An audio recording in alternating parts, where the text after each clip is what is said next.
Paul Cully last updated 0906, September 4, 2017. The Springboks mob Siya Kolisi after he scored a long-range try against Argentina to exemplify their newfound attacking mindset. Opinion: the Springboks of 2017 would be an excellent case study for the argument that good coaching beats anything. Springboks head coach Alistair Coetzee kept his job after a terrible 2016, but the Springboks made a change to the defence portfolio this year and that had an immediate effect.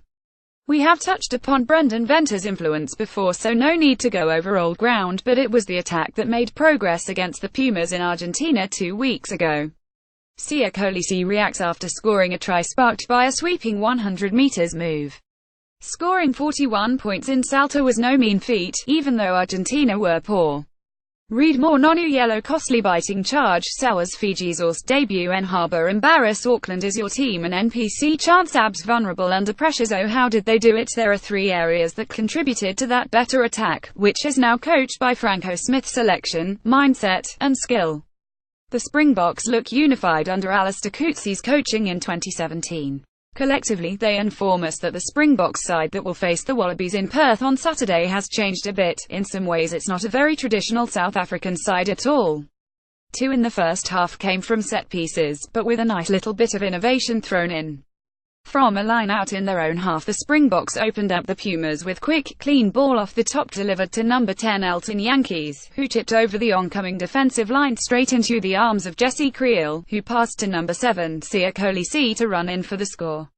Alistair Coetzee kept his job as Springbok coach despite poor results in 2016, but he is reaping the rewards this year.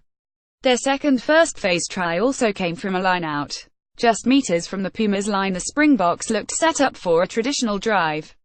But as the Argentine forwards anticipated the move and tried to pincer them towards the touchline, Eben Etzebeth cleverly peeled off and popped a short pass to the 12th of January Serfontein.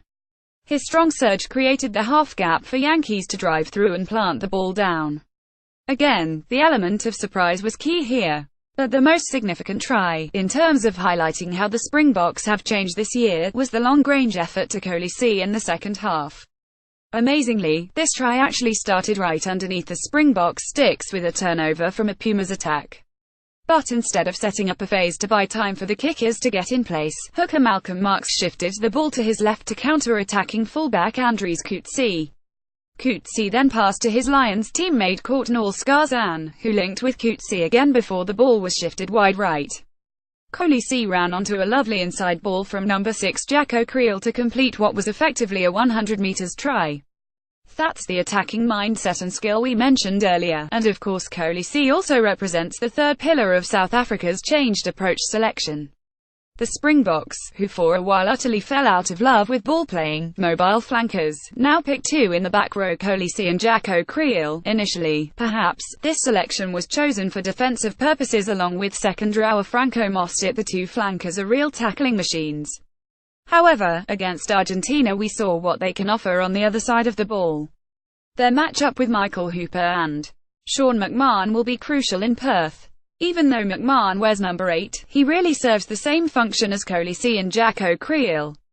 The other area of the Springboks game that surprised me was the scrum.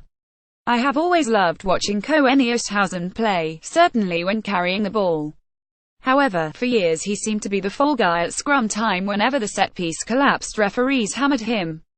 However, the big tight head was part of a dominant Springboks scrum, so whatever technical flaws the referees were seeing may have been ironed out. So that's what the Wallabies will face in Perth: a Springboks side that is very much in progress but looks committed to a different playing style.